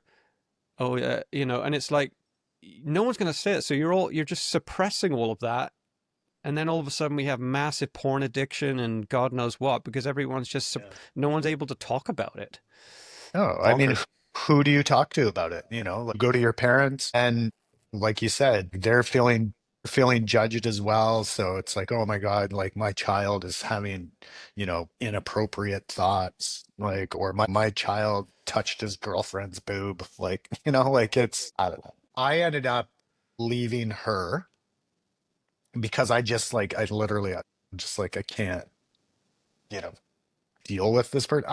I did not have the tools to even begin to know how to deal with what she was going through. And, you know, as it turns out, I think it was like after we split up or right before we split up, I was like, I think you need to go and speak to like a psychologist to figure out what's going on. And so she did, and she got diagnosed with being bipolar. And she got, you know, and I'm just like, well, that Wow, makes that's a sense, biggie. you know? That's huge. Yeah, yeah. I was so beyond done that there was just like, I mean, there was just like no going back for us. And then I met somebody else. And then for some reason, when I started dating this other girl, like I wanted to go back. And I think I wanted to go back because I missed my community. I had to go and talk to the church elders and tell them that Holly was her name, that Holly and I had split up and that I was seeing somebody else. And they're like, well, I mean, technically you're not divorced, so you know you shouldn't really be dating somebody else. And that's, you know, like they're, you know, because they asked like, have you slept together, and I'm like, yes. And they're like, well, And it that's was adultery. great. You basically have two choices. They're like, either you stop seeing her and you continue on, you know, like being a part of the religion, or if you continue to see her, then they would have to disfellowship me. And I was like, okay. So I went home that night, talked to her, and I was just like, hey, we need to just like chill out for a while. And so we did. I mean, that lasted like, I don't know, 2 weeks or something like that, until, because we worked together, so it was like I'd see her at work all the time. And then we started hanging out again, and then somebody saw us together and like ratted us out to the church elders. And so then they pull me in again, and they're like, you know, somebody came to us and said that they saw you two together. Are you seeing each other again? And I'm like, yeah, we're seeing each other, we're living together, you know, like in a relationship. And they're like, okay, well, you know, again, like it's basically two choices here. And I chose the other way, and I said, okay, then I choose The dark side. to be disfellowshipped. And so, yeah, that's how that came about. It when I look back at it, you know, I'm like, if you take the religion out of it, I'm like, so what happened was I fell out of love with one person, fell in love with another person, and moved on with my life. And but in the eyes of the Lord, that was a sin. Yeah, I remember sitting at the bar with you a couple times, and we were talking about deeper things, and you were like, "Yeah, my parents haven't talked to me in like 20 years or something like that." I don't, and you kind of shrugged it off. Yeah. It's like, whatever, I get it. I was like, dude, that is a massive deal. And I was like, Jackson's not. I to me, I felt like, man, you're not. There's an massive elephant in the like in your life's room Yeah. that I don't know how you've equaled that now, but to me, there was no anger, there was no like frustration. It was just like, yeah, it's what it is. And I remember just like being blown away that how big a deal that was. Like we've all Oh, I got know. so relationships with our parents. Like my relationship with my dad wasn't that great, but he was there, you know, and Yeah. he never turned his back on me. But to have all your family turn their back on you consistently for like, I mean, they weren't at your weddings. I don't say No, like, I've not met your sister only at your last yeah. wedding. I love that. Um, Your weddings. yeah, Weddings. How many is it? They were at the first one. me and Joby Jackson have and I both are been both married on three number times. three. Oh, okay. I didn't know that. Yeah. I got Kind some Yeah. of a catching up secret to do. competition. Yeah. Yeah, you are. Um, What impacts me when you talk, now we're so far removed from it, is how busybody these people are, how overly involved in your attendance, in your sexuality, in maybe contribution. Like I remember turning up at churches and within a month or so, they'd be asking me about tithing, you know, and coming after the yeah. money. I don't know what it's like in Jehovah's Witness, but they're so over involved in your finances, your sexuality, your attendance. It's such busybody Yeah. behavior. Like I met somebody at my sister's wedding Mm. who turned out that he had also grown up a Jehovah's Witness and, had been disfellowshipped or he left on his own or something like that. And he's like gone really far down the rabbit hole. And he's just like, yeah, he's like, because the whole organization is run off of tithing. And he's like, it's like a $5 billion a year business, is basically what it is. Well, they And I'm own like, all their properties, right? Like, I think they own the yeah, land where they build the halls, and there's some prime real estate in Vancouver that's Jehovah's Witness. So it's kind of And oh, like it's McDonald's, right? tax free, isn't it? I think and it's it's tax tax. free. So they used to own a large amount of real estate in New York. Wow. And I remember because if you were in Manhattan and you looked across the river, there was like a giant building that said Watchtower on it. And that like the Watchtower is the name of one of their magazines. And yeah, like I remember going into a theater in Manhattan when I was a kid that was owned by Jehovah's Witnesses. I'm talking like, I mean, just think about it, like owning real estate in Manhattan, like that's huge. And then, anyways, this guy was telling me that they sold all their property in like the city and moved it all upstate, and it was something to do with them. I don't know if it was like the government or the state or whatever looked at them and they were like, "You're not actually a religion, and Your so you have corporation. to pay this much in tax." It was like they owed like, I don't know, 50 million in taxes or something Oh. crazy. So they like had to sell all their property and move upstate. I don't know if that's like the true story behind it. I don't know what it is, but all I know is they sold off all their real estate in the city and moved it upstate. The only JW I would open the door to would be Prince, because he was Yeah. he would door knock in between takes when he was recording. Would you really? Yeah, so he would record at a studio, and he'd be like, "You guys got half an hour. We got to do like the keyboards in here," and he would go off and knock on doors. Can you Really? imagine Prince showing up at your door? I'd be like, "Come No. on I in. remember, I'll buy whatever you're selling, mate." yeah, I remember somebody telling me that because they do like a summer convention every year. Right. And somebody telling me because he was in Toronto, he married a woman that lived in Toronto, and he was at like the summer convention and walking around in this big like purple cloak. And I'm like, man, that would have been so cool. Like it would have been so great to meet him. He was only Totally. like he was only involved in it very briefly. I think they were only Oh, okay. together for maybe a couple years or something like that. Right. It's almost like every cult So, or religion needs a Tom Cruise represents Scientology. You had Prince for Jehovah's Yeah. Witness. And then you've got the Killers, which is Mormon.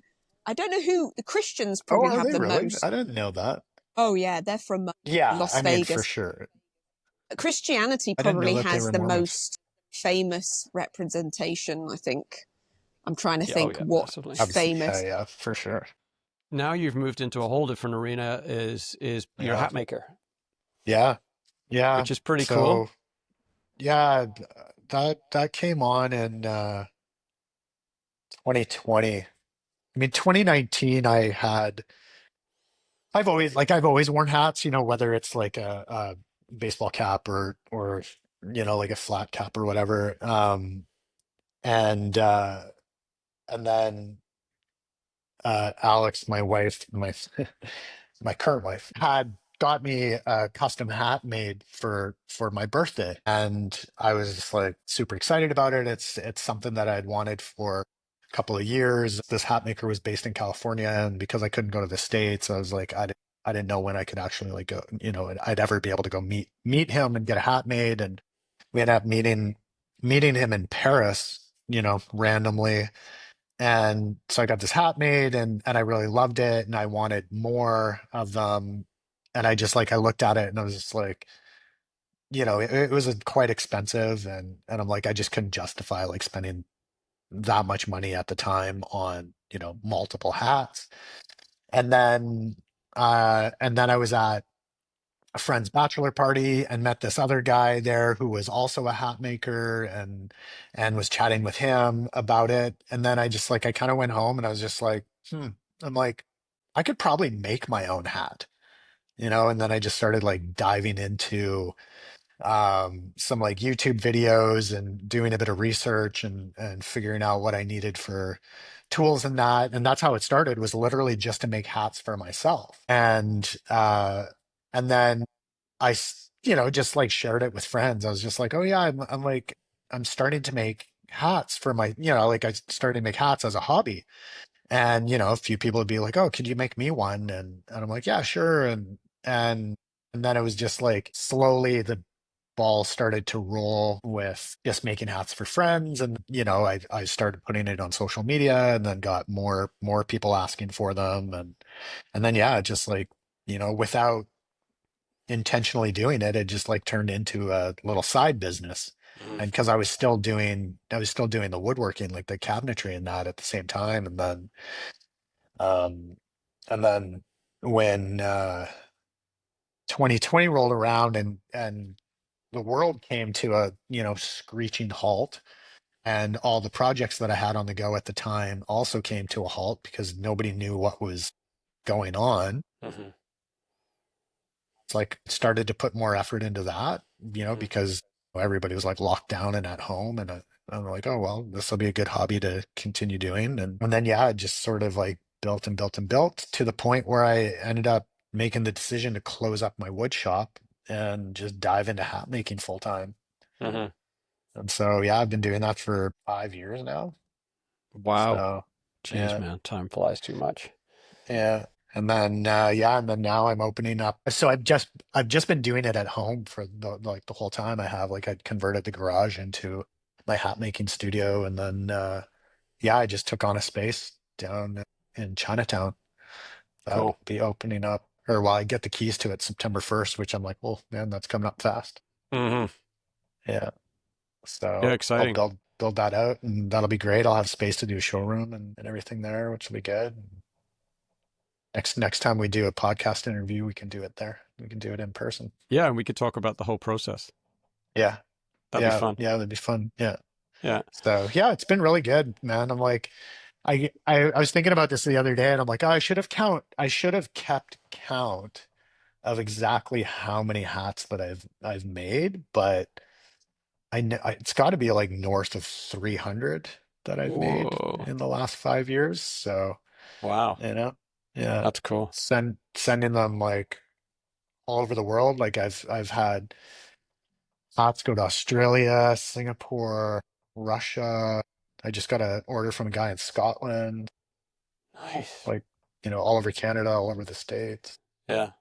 I wear mine So around the farm. It's farm hat, yeah, yeah, covered in yeah, it's a good, sawdust, and but it's great here because perfect. it's It's the way so it's much supposed to sun be. exposure, right? So Yeah, having a wide brim hat. Every yeah, so often though, I forget how big the brim is, and I'll be going down, bang, and I'll whack it on yeah, I something. know. I actually just made myself a new hat because I hadn't made myself a hat in a very long time, and I decided Yeah. to go like, so I did like a 4 inch brim on this hat. So I'm like, I'm Uber probably wide. gonna be, yeah, I'm gonna be knocking into stuff Yeah. everywhere I go. Like getting into the car is But the worst in one of those things. Clang, oh yeah, clang. yeah, you got to take it off before you get in the car. But Yeah, yeah, yeah. but yeah, it's been a fun venture. Like Yeah. yeah, I really enjoy it. It's nice to just, you know, like coming from the woodworking background to be like still making something with my hands and Yeah. taking something from raw material to a finished product is nice. And Yeah. then It's just, just you know, not all of the, I mean, just the scale of woodwork and everything. That's just a nuance. yeah, You have big buildings, big machines, big, being yeah, able to keep things pretty boutique is definitely got an attraction to it, in my opinion. yeah, yeah, definitely. Yeah, and it's Yeah. like it's nice because like as much as I do miss working with people, like it's Mm-hmm. nice to like, you know, be working on stuff with people, but Mm-hmm. the fact that I can do this by myself without employees Yeah. is great. But Totally. yeah, but the new studio is the beginnings of just like a creative space. So like Yeah. we're starting off with 650 square feet, but eventually, you know, the plan is to take over the whole space, and then I'll be sharing it with a couple other friends, like doing creative work in there. Cool. Yeah. Be like a little sort of co-working. Yeah, just like A creative Beaumont. center. Yeah. Cool. Yeah. So, Cool, yeah. bro. Well, I think Yeah. we've clocked 2.5 hours. Nice. Uh, It's good. It's been a while since we've had a long chat. yeah, thanks for wading through all of that and digging up all of that Yeah, yeah. past. And I'll add, if you send me all of your info, like Instagram links and to your Sure. hats and all of that, we'll put it in the show notes and Yeah. take it from there. Awesome, man. Cool. Well, Well, yeah. Till the next time.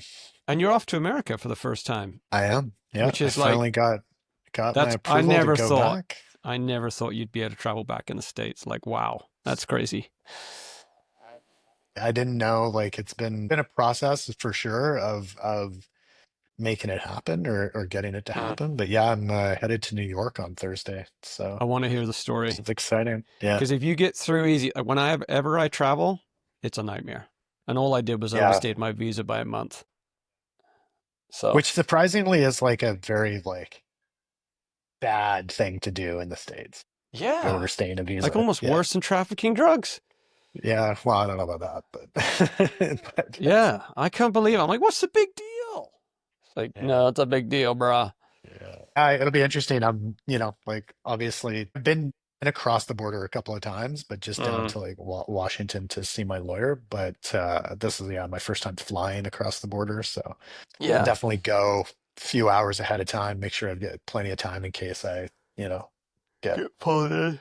pulled into secondary. But I don't know. I'm curious. I'm curious to see what it's like. I mean, I know the States is not like an overly desirable place to go at the moment, but Yeah, um, I'm definitely looking forward to it. I haven't been to yeah, New York since 2008, yeah. so it's been a very long time, and be good to see friends Yeah, there that I hardly ever get to see. And yeah, awesome. so yeah, it'll be fun. Yeah. Cool, man. Well, good luck, and Okay. we'll see you soon. Love you. All right. Love you too, buddy. All right. See you, bro.